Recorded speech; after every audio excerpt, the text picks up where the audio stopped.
अगर शुक्रवार की शुक्रवार आपके घर में छोटा सा शिवलिंग विराजमान, निवेदन है जहां पर भी शिवलिंग आपके घर में विराजमान है, अगर छोटी सी कटोरी में एक बेलपत्र को आप नीचे रखिए, छोटी सी कटोरी उस बेलपत्र के ऊपर रखकर उसमें थोड़ा सा मधु शहद शंकर भगवान की साक्षी में शिव जी के सामने अगर शुक्रवार की शुक्रवार रखना प्रारंभ कर दो, धीरे धीरे संपदा की वृद्धि अपने आप होना प्रारंभ हो जाए। भगवान गुरुजी हम शंकर जी को क्या चढ़ाएं? हमने कहा जल चढ़ाओ, तो क्या जल लेने के लिए घर जाना पड़ता है? तो फिर हमारे पास तो वो भी लेने के लिए घर पर से हमारे पास पात्र नहीं, हम क्या करें? हमने कहा शंकर के मंदिर चली जा, 3 बार ताली बजा दे। उसने कहा ताली भी नहीं बजाए तो हमने कहा मुख से बम बम बोले बोल दे, उतना ही बोल। वो भी ना बने तो मुस्कुराकर शिव को निहार लो, मुस्कुराकर शंकर को निहार। अब हमारी आदत क्या हो गई? मार्केट में सीताफल बिक रहा है, मार्केट में गन्ना बिक रहा है, मार्केट में बहुत सारी पूजन की सामग्री बिक रही है। हमारे मन में आया, हमने किसी को खरीदते हुए देखा था सीताफल, मतलब लक्ष्मी जी को सीताफल भी चढ़ाना चाहिए। हमने उसको खरीदते हुए गन्ना देखा, मतलब गन्ना भी चढ़ाना चाहिए। लक्ष्मी जी को मैंने खरीदते हुए ये देखा, मतलब ये भी चढ़ाना चाहिए। लक्ष्मी जी को मैंने चढ़ाते हुए लोगों से सोने के सिक्के देखे, मतलब ये भी चढ़ाना चाहिए। मैंने लक्ष्मी जी को चढ़ाते हुए चांदी के सिक्के देखे, मतलब ये भी चढ़ाना चाहिए। मैंने लक्ष्मी जी को चढ़ाने के लिए ये देखा, वो भी चढ़ाना चाहिए। घर में सामर्थ्यता नहीं है और कर जा कर तुम सामान लेकर माता लक्ष्मी को चढ़ाओ, लक्ष्मी जी कभी प्रसन्न नहीं होगी। लक्ष्मी कहती है कि तेरे दिल से तू मुझे जैसा रिझा सकता है वैसे रिझाना, अगर तू केवल दीप लगा देगा ना उतने में मैं भी खुश हो जाऊंगी और तेरा भंडार भर कर चली जा। बहन भाई को तिलक करती है, माथे पर तिलक लगाने के बाद में चावल लगाती कि नहीं लगाती? बोलो, जम के बोलो जरा। लगाती है? बोलते जाओ जरा। लगाती है, ठीक है। मंदिर में आप पूजन कर रहे हो, घर में कोई अनुष्ठान कर रहे हो, पंडित जी तुम्हारे मस्तक पर तिलक करते हैं तो चावल लगाते कि नहीं लगाते? बोलो बोलो, जम के बोलो। लगाते हैं। तुम्हारे घर में शादी ब्याह होता है तो तिलक करा जाता है तो चावल लगाया जाता कि नहीं लगाया जाता? लगाया जाता है। सब समय पर चावल, मस्तक पर कंकु का तिलक, चंदन का तिलक, जो भी तिलक तुम्हारे मस्तक पर लगा है, कोई अगर लगाएगा शुभ कार्य में तो चावल जरूर लगाएगा। बस एक कार्य ऐसा होता है जिस समय पर मस्तक पर तिलक करा जाता है पर चावल नहीं लगाया जाता।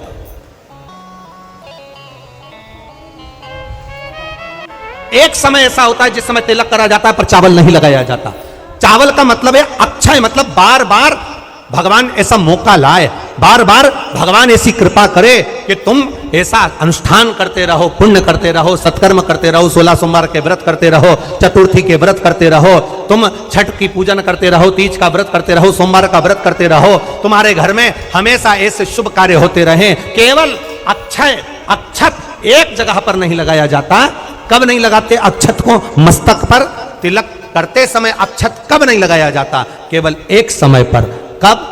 जब घर में कोई शांत हो जाता है और शांत होने के बाद जब मस्तक पर पगड़ी का क्रम होता है, उस पगड़ी के क्रम पर तिलक तो लगाया जाता है पर चावल नहीं लगाया जाता।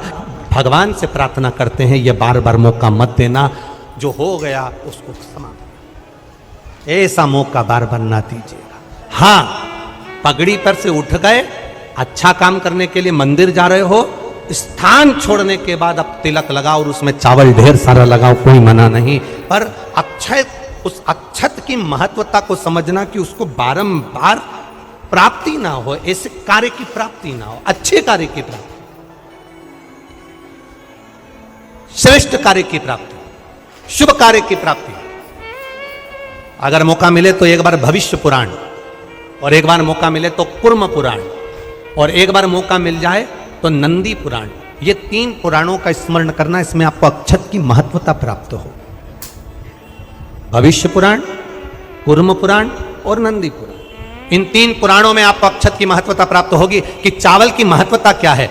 एक चावल का दाना जब अशोक सुंदरी वाली जगह पर चढ़ाया जाता है, एक चावल का दाना अशोक सुंदरी वाली जगह पर चढ़ाया जाते ना हो, ये बेलपत्र जो होता है इस बेलपत्र पर कभी कभी आपने देखा होगा कि कई लोग बीच वाले पत्ते पर चंदन लगा देते हैं। ये जो बीच का पत्ता होता है इस पर लोग चंदन लगा देते हैं। शिव महापुराण की कथा कहती है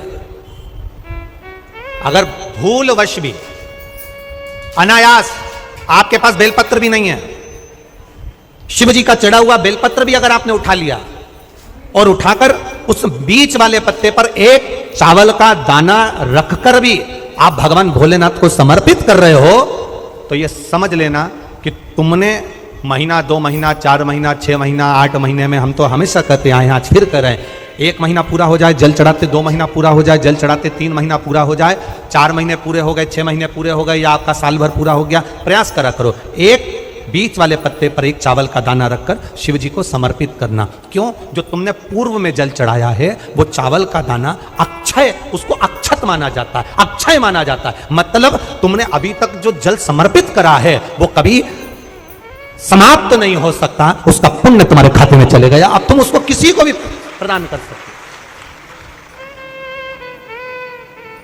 पति पत्नी में आपस में झगड़ा हो रहा हो, बहुत क्लेश रहता हो, बहुत ज्यादा, दोनों एक दूसरे का मुंह देखना पसंद ना करते, दोनों एक दूसरे के सामने ना आए, इतना क्रोध जिस पति पत्नी के आपस में रहता हो, अगर पत्नी एक सिंदूरा अगर शंकर जी के मंदिर से पार्वती जी को टच कर कर, पार्वती जी का स्पर्श कराकर सिंदूर उसमें भरकर उस सिंदूरे को अगर अपनी अलमारी में रख लेती है, जहां तैयार होती है उस अलमारी में रख ले, और भले वो मांग में लगा रही कि ना लगा रही, थोड़ा बहुत भी लगाया तो ठीक है, ना लगाए तो अलमारी में अगर रख भी ले, 20-22 दिन के अंदर हमको पत्र लिखकर बताना कि उसकी लड़ाई झगड़ा कम हुआ कि नहीं हुआ, उसका आपस में मेल बढ़ा कि नहीं। तो एक प्रैक्टिकल करके देखना कि श्योर वाला महाराज कहीं झूठ तो बोल के नहीं चल। जब व्यक्ति के मन में अहंकार आ जाता है, जब व्यक्ति के मन में अभिमत्ता आ जाती है, थोड़ा सा अभिमान आ जाता है, तो वो भगवान से दूर हो जाता है। 3 चीजें भगवान से दूर कर देती है। पहले नंबर पर व्यक्ति के भीतर का अहंकार, दूसरे नंबर का हमारे भीतर की ज्यादा कामना,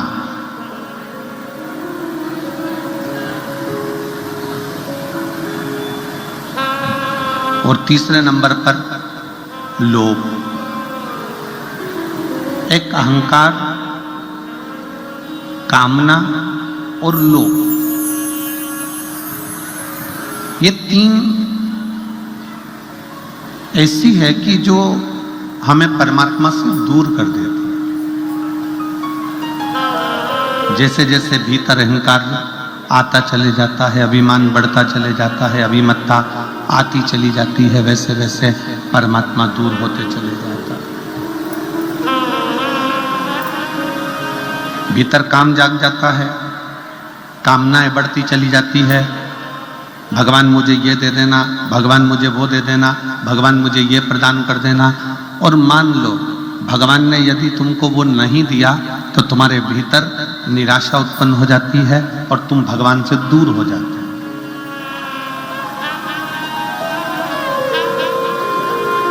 एक भीतर की ज्यादा कामना भी परमात्मा से दूर कर देती है। एक हमारे भीतर का लोभ,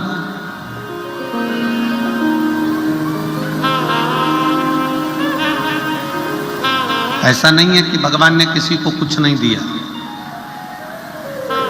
शिव महापुराण की कथा कहती है, भगवान शंकर का चरित्र कहता है, शिव महापुराण की कथा कहती है कि पृथ्वी पर जब मनुष्य जन्म लेता है, पृथ्वी पर जब मानव जन्म ले रहा होता है, तब मेरे विश्वनाथ उसके ललाट पर ये लिखकर भेज देते हैं कि तू जितनी मेहनत करेगा उतना तुझे फल प्राप्त होता चले जाएगा। तू जितनी मेहनत करे,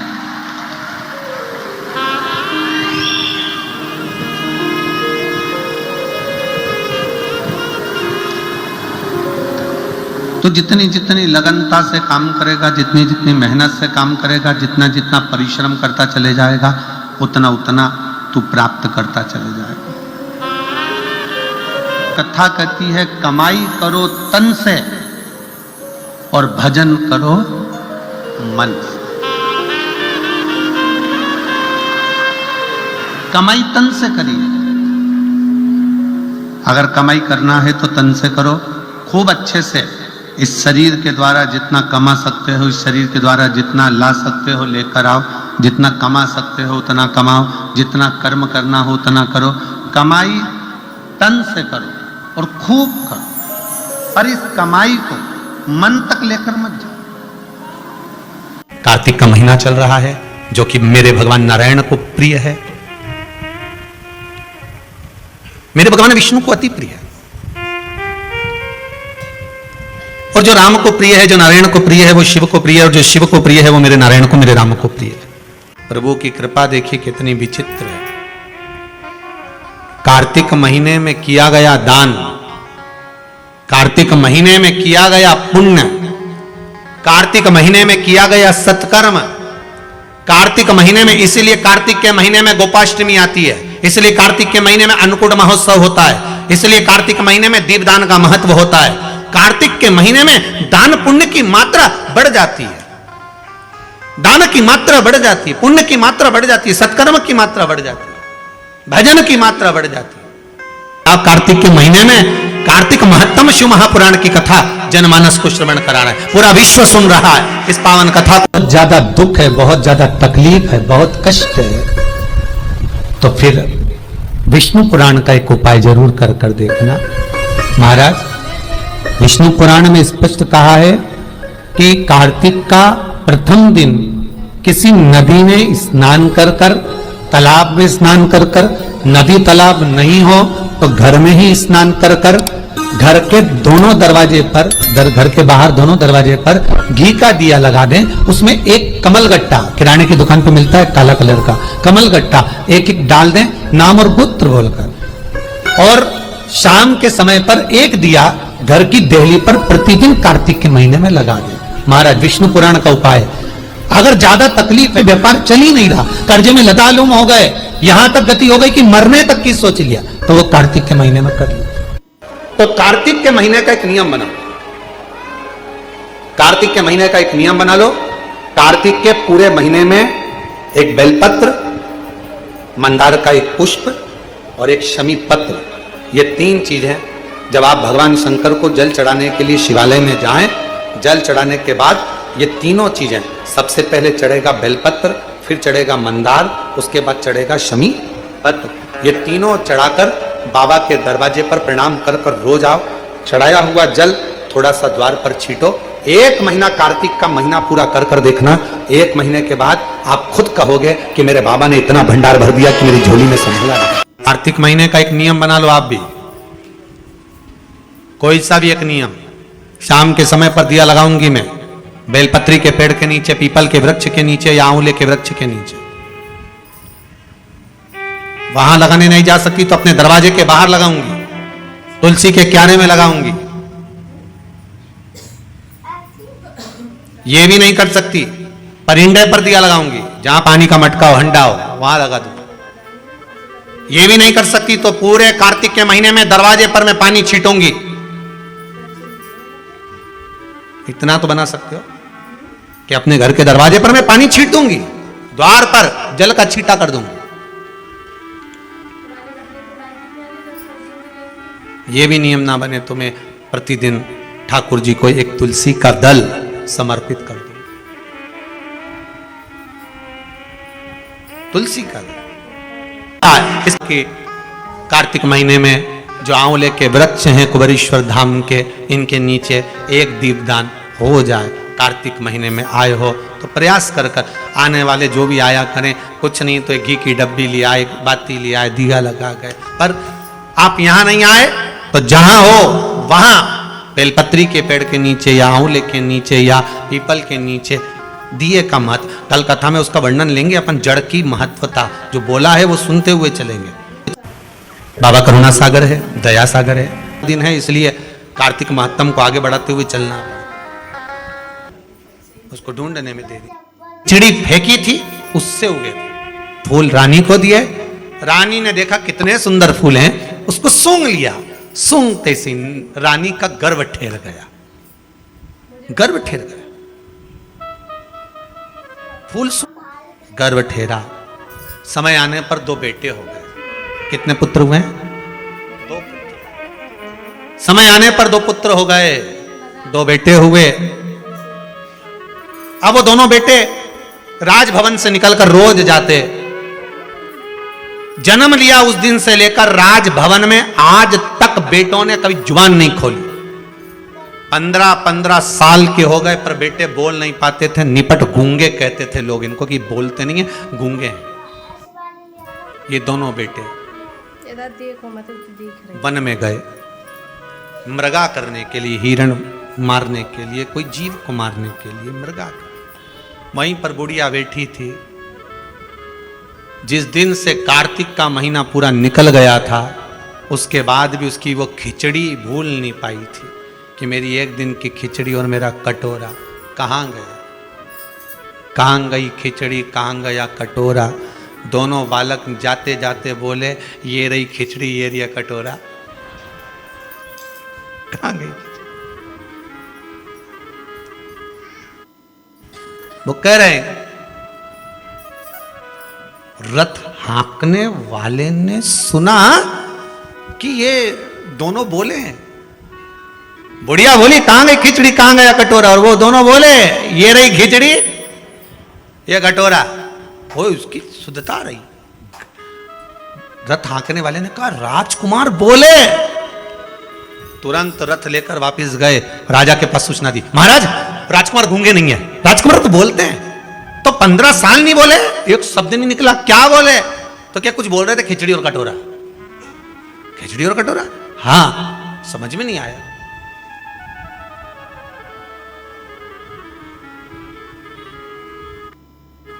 कितना भी सत्य को छुपाया पर सामने आ गया। सत्य छुपता है?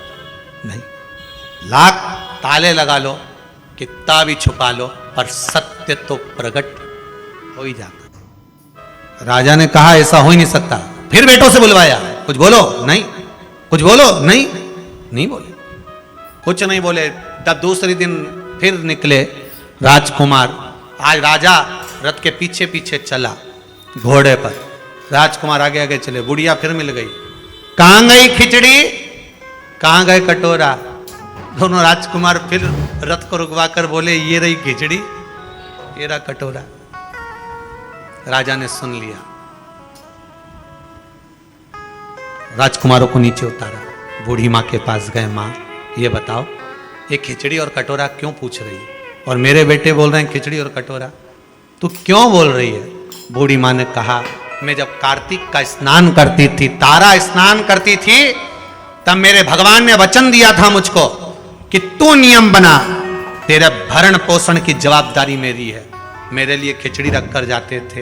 एक दिन नवमी तिथि थी। कौन सी तिथि?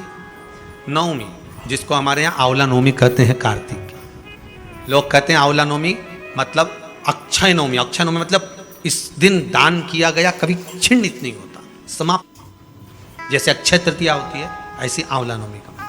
वैसे तो कार्तिक महीने में जितना दान पुण्य स्मरण भजन किया जाता है वो कभी छिन्न नहीं होता, फिर भी नवमी तिथि थी। अब वो नवमी तिथि को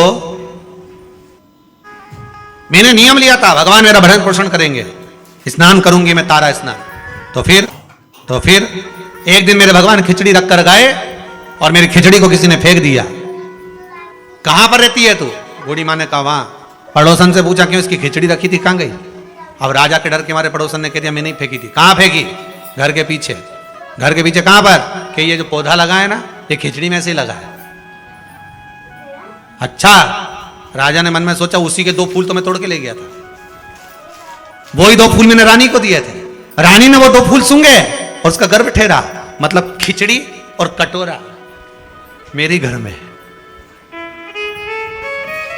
जो भगवान ने दिया था। बूढ़ी मां ने दोनों पुत्रों को गोदी में लेकर हृदय से लगाया। बेटा, मुझे क्या मालूम था कि खिचड़ी का प्रसाद जो मैं खा रही हूं, जो मिल रहा है, मेरे जीवन को क्या सुख देगा। मंदिर का थोड़ा सा प्रसाद भी हमारे जीवन को सुख दे दे। अब तुम बोलना प्रारंभ करो, इस संसार के लोगों की सेवा में लग जाओ, क्योंकि तुम राजा के पुत्र हो।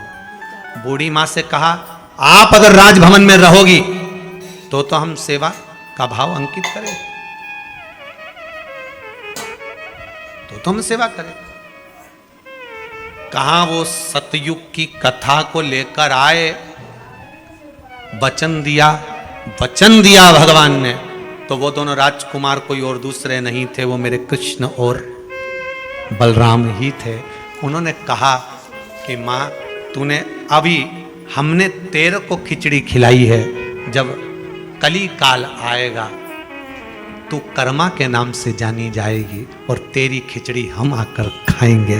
तू वो कर्मा, तेरी खिचड़ी हम तो भगत लोगों ने गाया, थाली भर के लई रे खिचड़ो, अरे ऊपर घी की बाट की। कार्तिक मास का नाम कार्तिक मास इसलिए पड़ा क्योंकि भगवान स्वयं इसमें प्रकट हो गए, भगवान स्वयं फल देगा। ऐसी पुनित पावन कार्तिक महत्तम शिव महापुराण की कथा आज प्रारंभ हुई है। बड़े भाव से कथा का प्रथम दिवस यहाँ विराम ले रहा है।